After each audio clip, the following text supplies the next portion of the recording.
little ones, the Sleep Manual Podcast. Welcome back to our podcast, The Sleep Manual. If you're new here, I'm Amanda and I'm here with my little ones co-founder, Nikki. Hi. We are pediatric sleep consultants and we have helped families all around the world with their baby and toddler sleep. If you need a hand getting your little one to sleep better, simply visit us at www.littlenones.co and we can get started on solving your current sleep challenges. Today on the podcast, we are discussing the baby sleep products that we loved and those we didn't. Yep, a bit of a different episode this week. The thing is, there are so many products out there aimed at helping your baby sleep better, and we do get suckered into buying a lot of them and actually end up spending so much money on a whole bunch of things, and I've totally been there in the past. But what items are necessary and what items aren't? We're going to start with baby sleep products we love and can't live without.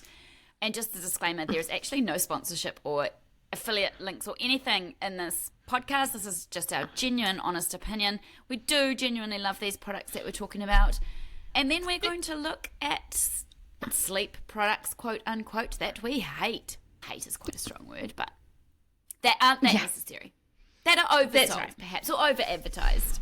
Yeah, that's right. And so I think, first of all, the first one that we already go on about a million times is blackout blinds. Whether they are your own permanent curtains or your own blinds, then obviously that is fine, but you can get loads of portable ones or semi-permanent or temporary ones that you can take out with you, or if you're in a rental, or take to hotels or whatever. So a couple of those are Sleepy Sundays. Any sort of other portable blind that is out there, you can even, if you really want to, and I have done this for a baby once who slept at my house when my own children were sleeping and I actually didn't have another spare room, and I just used tin foil or aluminum foil on a window. It was a real temporary solution and made the room perfectly black. I'll just take us back quickly to Sleepy Sunday. So Sleepy Sundays is an Australian brand, I believe, and they have really incredible blackout blinds that you can put on. They're not permanent, so even if you are renting, you can have these blinds on your windows. You can take them down. They're in like a massive range of sizes. They are really good. We've done quite a few giveaways of these on our social media because we actually really like these blinds. So yeah, blackout blinds of any kind, really. There are also some really cool blackout pram covers or stroller covers you can get as well, which we would also recommend, because if you're trying to get your little one to do their naps out and about and on the go, recreating their at-home sleep environment is the best place to start. So having something that can black out your little one's stroller is a really good idea. And I think that's one thing that actually we are quite used to in the Southern Hemisphere. I know that most of our prams come with shade covers or covers for our babies, but I know that in the UK and in the US they don't often come with these, or they don't even have the option of having these. So make sure you do check out online stroller covers, because they are a thing. We've got them all down here, and it makes sleeping your baby in their stroller or pram much easier when it is dark, for sure. Yeah, so we love blackout blinds. Yeah. We also love white noise. We do. In fact, we love it so much. Talk us through it, Nikki. And we love it so much that we made our own white noise albums, several of them. And they are on all streaming platforms. We talk about white noise in literally every episode of this podcast. We talk about it in every video we make, because it's just the most understated sleep tool. People don't realize how incredibly effective it can be. And I'm only going to talk about our own white noise tracks as a product we love, because why would I talk about anybody else's? We have one specific white noise track, which is magic, a sleep shush sound, and it's this repetitive magic shush track, and it's especially effective for young babies It initiates the calming reflex. It will soothe them. It will stop them from crying. It will encourage them to link their sleep cycles. So please check out our white noise. Like I said, it's on all streaming platforms. Our artist name is obviously Little Ones.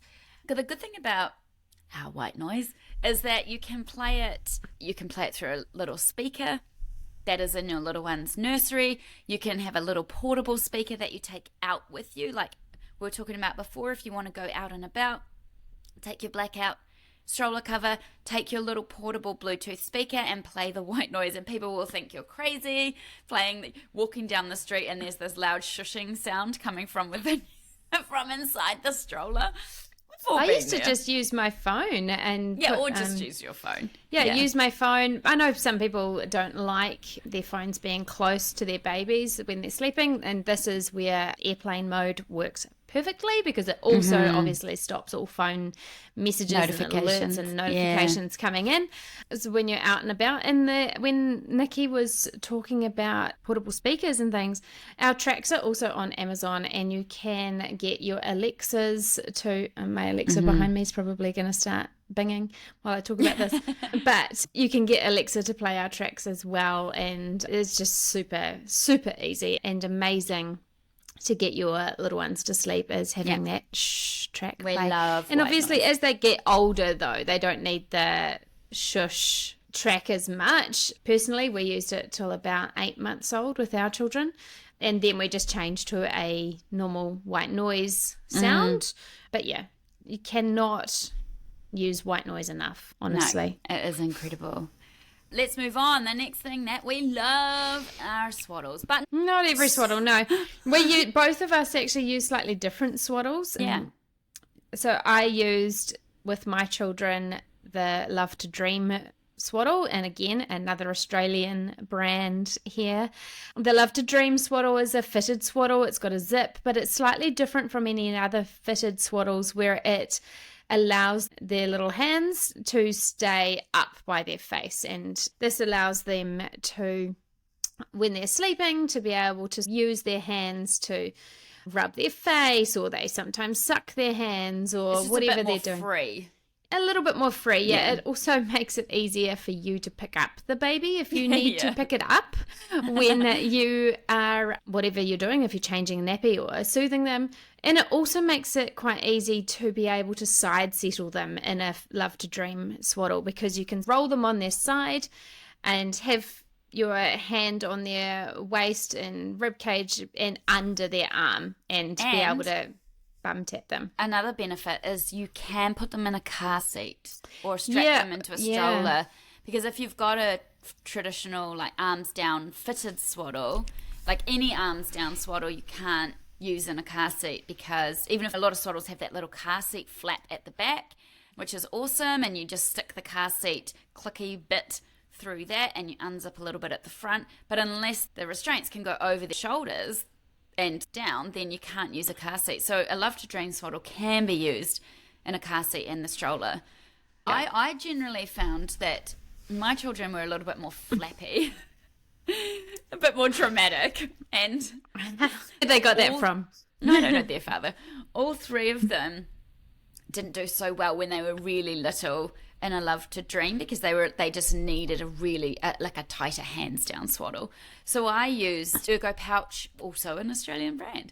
Ergo Pouch have had some really good swaddles. Also, Swaddle Me is a newer swaddle brand, and I've actually bought and used this swaddle with a friend's baby, and it is so easy. Again, you put the baby in, you zip it up, but it's arms down, and then you wrap this kind of fabric section around their midsection, and it velcros shut. So they're really tight. So some babies like my own, which are a bit more flappy and have a strong Moro reflex, and they can be a bit unsettled with a looser fitting swaddle, or mine couldn't cope with the Love to Dream swaddles till they were a little bit older. So those arms down ones are really fantastic. I should just mention, the only swaddle I really wouldn't like, to be honest, would be just like a stretchy blanket that even if you are amazingly good at wrapping it around, there's no way it's ever going to stay around your baby as they start wriggling. Once they start wriggling, I actually did use a stretchy blanket for the first couple of weeks, but if you are swaddling like this, they do have to be stretchy. If they are not stretchy, you definitely cannot be getting them tight enough. But just going back to the Love to Dreams, the other advantage with the Love to Dreams swaddle is that you can unzip, keep them swaddled, and you can unzip the bottom and change their nappy or diaper whilst they're still swaddled. And you can also burp them really easily. So you can, if you're doing those dream feeds or night feeds, you actually don't have to get them out of the swaddle as such, which I found fantastic. And my kids were horrific to burp, especially my first one, but she could still be burped inside with her little arms up inside the swaddle. So my friend's just moved her baby in the last few months, moved her baby from a swaddle me, like the tighter swaddle, to a Love to Dream. And now he's in the process of being unswaddled, and the version of the Love to Dream, she has the little arm bits zip off. Yeah. So she just zips off one arm so he can practice having one arm out while the other arm's still zipped in. And then when he's good at that, he starts having the other arm zipped out for some of his naps. They do definitely really have transitional swaddles as well. They have lots of different transition swaddles. They have lighter swaddles for summer. They have thicker ones for winter. They are definitely a fave, and but only work, as Nikki said, for kids that aren't flapping their arms all over the show. Also, it does depend too on making sure that you've actually got the right sized swaddle. So that's for those really tiny weeny prem babies or tiny babies, I know, like, I had the small for, or the newborn size for my children, and it wasn't really, and they were big kids when they were born. They were medium size, but anyway, they weren't small, but they didn't really fit. That swaddle wasn't really tight until sort of 3 weeks old. So, Shall we move on to sleeping bags? But linked to swaddles, yes, is sleeping bags. So once your little one is old enough to be unswaddled, which is generally somewhere between 4 to 6 months old, depending on when they're rolling and if they've outgrown their swaddle and all that, and they're ready to come out of their swaddle, we always wholeheartedly recommend your little one sleeps in a baby sleeping bag or sleep sack, not blankets. We'll talk more about blankets in our products we hate section. I shouldn't say hate. I'm going to stop saying hate. Products we don't like quite as much. And we don't recommend. Yes. But yeah, baby sleeping bags are fantastic. If you've never seen one, it's like a blanket kind of, but it's got... It's like a sleeping bag, really, like an actual sleeping bag, but it's attached to you. Yeah. So it goes up over their shoulders. There's always a zip involved, and it's like a sleeping bag blanket that they wear. Essentially, they're very cute. But again, like the swaddles, you can get different weights, so different thicknesses, so that you get summer ones, which we used to even have, I think, like a muslin summer one, really lightweight summer ones, and then you get nice, thick, warm, super warm winter ones. And I'm just going to say, first of all, that my absolute favourite sleeping bag brand was Ergo Pouch. I love their patterns, they're so pretty, but I don't really have a favorite one. Bags. I love these bags. I loved the Ergo Pouch, but I had a different brand one, and I think by the time Ergo Pouch came out or something, they got big. I'd already bought all of the other ones, but even Kmart or options these days there are some Cotton On, I know, has that, and actually quite cute Target. ones. I had one from there, but the thing actually, if I just go back to Ergo Pouch, because we would always recommend keeping your little one in a sleeping bag as long as humanly possible, because A, blankets are difficult, and B, once you move your baby your toddler at this point into an actual bed, if you can keep them in their sleeping bag, then it hinders them from getting out of bed a bit. But I'll tell you what Ergo Pouch do that is fantastic. With the feet ones? Yes, so they have a sleeping bag that zips up the middle to create, it looks like a starfish. It's like a starfish suit, like it's got legs. So then your kids can actually walk in it, and they go up to size 4. So by the time I was using Ergo Pouch, which was mostly for my youngest, and we had a 2-story house and the kids' bedrooms were upstairs, and it always made me really uncomfortable that she would try and walk down the stairs in her actual sleeping bag, like a little slug going down the stairs, but I could foresee broken necks. So then around that time, Ergo Pouch brought out this one with these separate legs, and it was just a lifesaver. And they had it in a duvet weight, like really warm winter weight one, and it had long arms even, and it had long legs, and that was absolutely fantastic. I loved that bag. Amanda, do you want to, talking about the fabric, do you want to talk about why fabric is important? Because it is. Yes. So the fabric of swaddles and also sleeping bags is generally and should be rated by this rating called a TOG rating, which is the thermal overall grade. Now, interestingly, the manufacturers who actually make these have to have a specific certificate and ability to even make these types of things for children to have this TOG rating. So it's highly regulated and right back to the manufacturing. So what this means is basically the higher the TOG rating, the thicker the duvet or the covering bag. The sleeping bag, the swaddle is. So you can get right up to a 3.5 TOG sleeping bag, which is for rooms, I think under, just off the top of my head, I want to say rooms under 16 degrees. Yeah, I think it is under 16. Yeah, so I think basically, 16 degrees Celsius. Or I'll just quickly bring it 1 second. It's 16 degrees Celsius or 51 degrees Fahrenheit. Yeah, so rooms under 16 degrees, you'd want to have a 3.5 TOG. Then you'd have your general winter 2.5 TOG, which would be rooms between 16 18. And 20 degrees. And then how you manage it is, or you either keep the bedroom at the same sort of temperature, we'll go on further with a heater thing, or you manage it by changing the layers of what your baby is wearing. Then you've got one of those seasonal, like spring, autumn, the change of seasons, 1 TOG. Those are for rooms between 20 and 24 degrees or 69 and 75 degrees Fahrenheit. And then you've got your summer rating, which is generally in the point something, so 0.2 or 0.3. And those would be for really hot rooms where you're over 24 degrees or over 75 degrees Fahrenheit.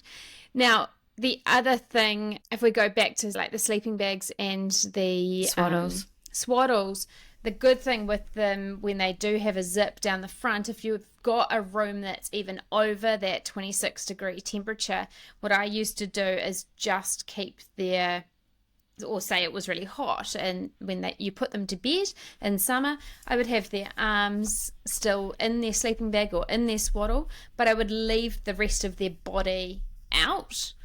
And then once the room got colder or the temperature dropped overnight, or when I went to bed, I would then pop their legs into the sleeping bag and zip them up, so it kept them nice and warm once that temperature did drop. That's what a TOG rating is. It's highly regulated. It's really similar over all of the brands. So what we also need to recommend regarding fabric for swaddles and sleeping bags is to only use natural fibers.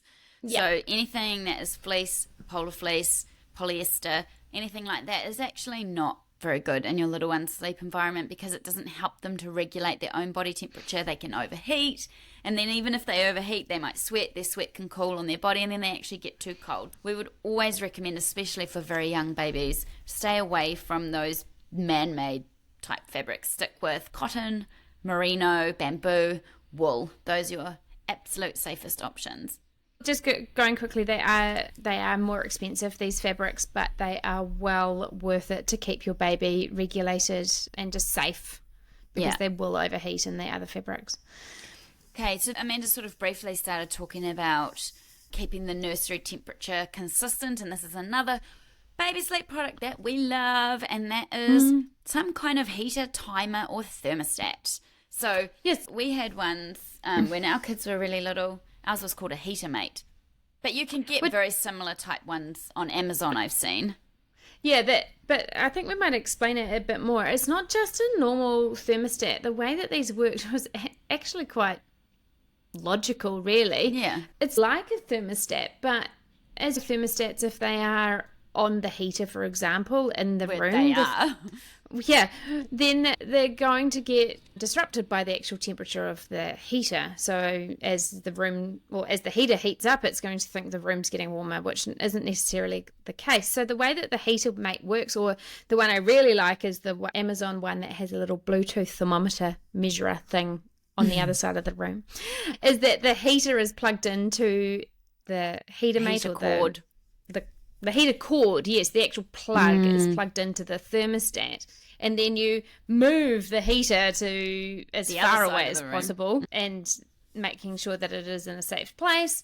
But the heater will literally, all it does is just turn on and off depending on where the cord is measuring the temperature. It's quite hard to explain, but yeah, have a look. There are these heater thermostat timer things that are available, and they also work. You can also put them on as a summer option as well, where you literally just get it to turn on and off a fan, like a desk fan or something similar, air conditioning unit or something. Yeah, where it can then cool the room down for the goal is to be able to control that temperature as much as you can, because we know and we've seen how much temperature can affect our little one's sleep, especially in winter or in spring, where it is pretty cold, starts to get pretty cold at 5 a.m. in the morning, and some babies are starting to wake at this point, and people are trying to figure out why, and they're problem solving all these things, but it's actually just that they've gotten a bit cold. So the ability to control the nursery temperature is super crucial. Let's talk about cuddlies, another thing we absolutely love, and to be honest, my nearly 8-year-old still loves her cuddlies. Yeah, you've got a favourite, which your 8-year-old still has, and that is, what is it? Oh, my 8-year-old with her thumb, do you mean?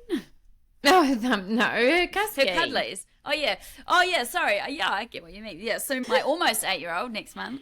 Yours is very soon, actually, Amanda. I know.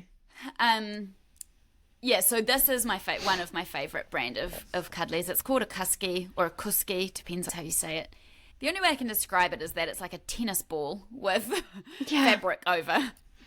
So the idea of a cuddly or a comforter or a lovey is that your little one has a little security item that they sleep with. It's a positive sleep association. They leave it in their bed. When they go to bed, my kids used to look forward to seeing their cuddlies, because they'd go into their cot and they're like, yes, my cuddlies. And it would immediately helps get them in the zone for sleep.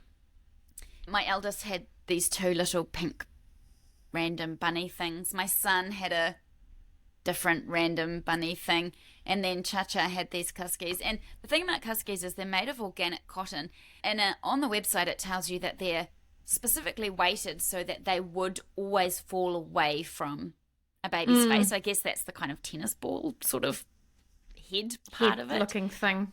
Yeah, I was looking at pictures. I came across some pictures the other day of when Cha was really little, and there's one of her sleeping with these Kuskies, and they're like bright pink. And you look at them now, and they're like this, almost like a pale shade of grey. Yeah. But she still, to this day, has them in her bed. Unfortunately, I mean, we always recommend for people, if you're getting a comforter for your baby, that you get 2. So there's a spare when you have to wash one, or one goes to daycare. And all of my kids at different times somehow discovered the other one, or accidentally ended up finding out that there were 2.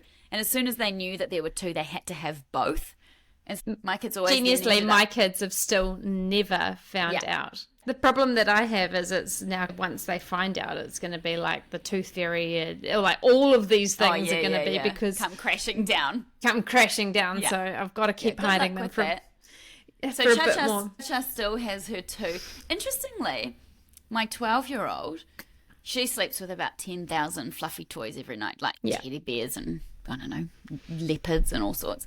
And I was in there the other night putting her to bed, and I see her 2 baby cuddlies sitting on her bed, like in amongst all the fluffy toys. And I was like, what are these? And she got all embarrassed. She's so one of the things that is so cute. So one of the things that the reasons why all of the dummy fairy, the pacifier fairy, the tooth fairy are all going to come crashing down is because my daughter, who used her comforter was a Sleepy Tot, which is another product that we absolutely love. And the reason that the Sleepy Tot had to go away was because it attaches dummies or pacifiers to it. It is a fantastic tool to, if you do have a baby that has a dummy or a pacifier, after the age of about 7-8 months old, you can teach them to start getting their own pacifier and putting it in. And what the Sleepy Tot does is a cuddly crossed with a pacifier holder. So it holds those dummies in place for you. It holds 4 of them, one on each arm and one on each foot. And it makes it easy for your baby to be able to grab them and put them in their mouth. And then, of course, they use it like a bit of a cuddly as well. Babies love just rubbing their top lip and off their face with their cuddlies. Always liked the fabric by their face, remember? Yeah, like over their face. Yeah, I know. As well. So cute. Cuddlies. Yeah, Sleepy Tot's a great one if you've got a dummy or pacifier as well. Last on our list, although I'm sure there's more things, but this was all I could think of at the time. Last on our list of things we love is a baby monitor. And if possible and preferable, a video baby monitor. But a lot of people have baby monitors. You understand the idea of it is you can hear when your baby is awake or when they're upset or when they're crying. So you can go and tend to them rather than having to just manually check on them or whatever. We always liked video monitors, I think, because actually what I learned with Max was that he would happily lie there in silence but awake for quite a while. And if I hadn't had the ability to actually look at the video monitor and know that he wasn't asleep yet, I actually would have got a lot of stuff wrong with his sleep timings. If he's lying there for half an hour awake before he falls asleep, and then I think he's already been asleep for half an hour, that would actually massively affect what time I'd be waking him up, what time I'd be planning his next nap, and then a whole lot of stuff's going to start unraveling from there because he's potentially going to be undertired and all the rest of it. Being able to actually see your baby, which is so creepy when they're sleeping, and stalk them, the is reason so that valuable. I really liked video monitors is because you could put them on mute, or you could have the sound off so that you could actually sleep. Because any baby monitor, any new parent will, if they have a baby monitor, will have it right next to them on their bedside table, and you will hear every single sound, grizzle, cry, cough, sneeze, anything. But what I did was I would put it on mute, and then because she was only in the room next door, if she cried loud enough, then I would wake up. And that is, I think that's key. Like you've got to think that back 50 years ago, we didn't have monitors. If the baby cried, you woke up, and if they need you, you will wake up. But what I could do is I could turn the video monitor on, look at it, and decide if she actually needed help or not. Because if she was sneezing or crying and just grizzling and just going back to sleep, I could look, go, yeah, you're safe. Her eyes are going back to sleep. Or maybe she just lost her dummy or something like that. You could look, see what she was doing, but then not have to get out of bed, which is, I think, pretty crucial when you're a tired, exhausted mother. Yeah. But put them on mute, especially if your baby is on the same level as your house. You do not need the sound on. Yeah, you will hear them. Yeah. You will definitely hear them. But yeah, being able to look at your baby, that's key. The key. These days, video monitors aren't even as expensive as they were when my kids were babies, and you can get ones now that's just the camera, and you use your phone and you can look at and that's awesome, because if someone else is looking after your baby, wherever you are, you're also able to check in and see what's going on. Mildly creepy, but that's what you can do. I love stalking my kids. Another thing with monitors, and whether it's voice, video, whatever, the other good thing that you can do is you can actually use your voice to soothe them over the monitor as well. Yeah. So that is super crucial of, again, not having to get out of bed. Super lazy. Clearly we're lazy parents. Go back to sleep. Yeah. Cool. All right. Shall we move on? Moving on to products we definitely Dislikes. like less. Yeah. So the first, and it's like a don't even get me started, is musical mobiles. Now, what kills me about musical mobiles is that they are definitely marketed, and all the advertising and marketing for it, they're showing hanging above a baby's bed, and it's soothe your little one to sleep with these ridiculous and very stimulating toys that are going around with a super annoying song that's going to turn off after 1 minute. And then, but I'll tell you this, if you're trying to use one of those to get your baby to sleep, or even in your baby's sleeping space, there is no way that your baby is sleeping. Get it out. Yeah. Yeah. Put them over the change table or the... So much better to keep them entertained because, yes, it's as an you know, entertainment tool. changing a nappy with a baby or toddler is a disaster. Yeah. Having them look at Distraction. something distracting is fantastic, but don't use them for sleep. No. Get them out of the sleep space. Someone gave my eldest, that was this, I feel like it was a seahorse. It was pink and it had a light up tummy. It was a seahorse. It had a light up tummy and you squeezed it and it would activate. Cool. And it was marketed as like a sleep tool for babies, but you squeeze, or children, you squeeze it and the light comes on in the stomach and it plays the song. And I'm going, how is that helping your child sleep? No. If you accidentally rolled over onto that in the night, you'd get a hell of a fright. Musical things are out. Get rid of them. So this moves on. Yeah. We're moving on to our next product. Night lights for babies. Don't like as much.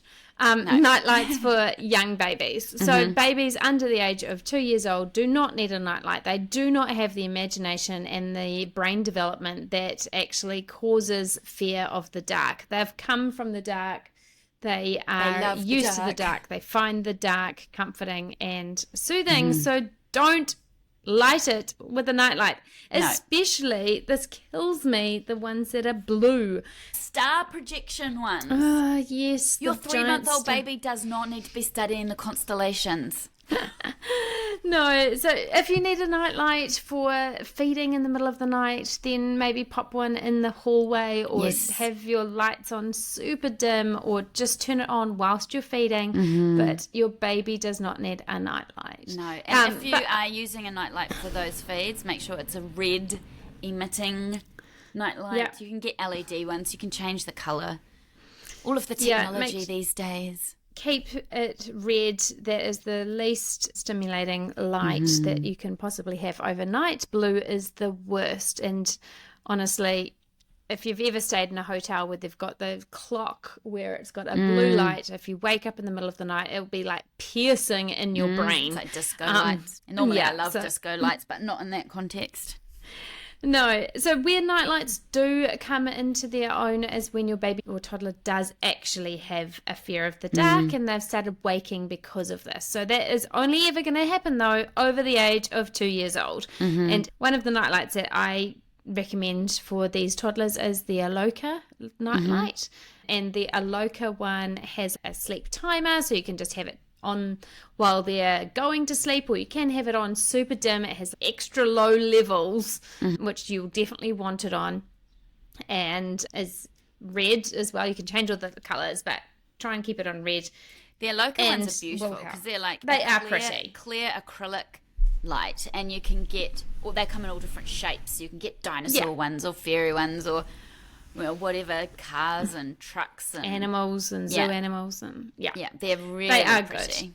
Yeah, but only cool. Over 2 years old, all right? And only red. And only red, yeah. Linked to musical mobiles is something else in the sleep environment that I strongly dislike and is actually unsafe. And that is a whole bunch of stuff in your little one's cot or crib. There's cot bumpers. You are actually not a safe sleeping thing. I got caught into this one with my first. You want to make them look beautiful. Yeah, I saw these pictures on Pinterest of these beautiful cot bumpers. Beautiful rooms with these padded cot bumpers, and immediately took them out. Yeah, very unsafe for sleep. And any kind of those toys, those fidgety toys that strap on the edge of the cot, and they've got levers and buttons and Your they push baby them and they does make not sounds. need to play in their cot. The cot is not for playing.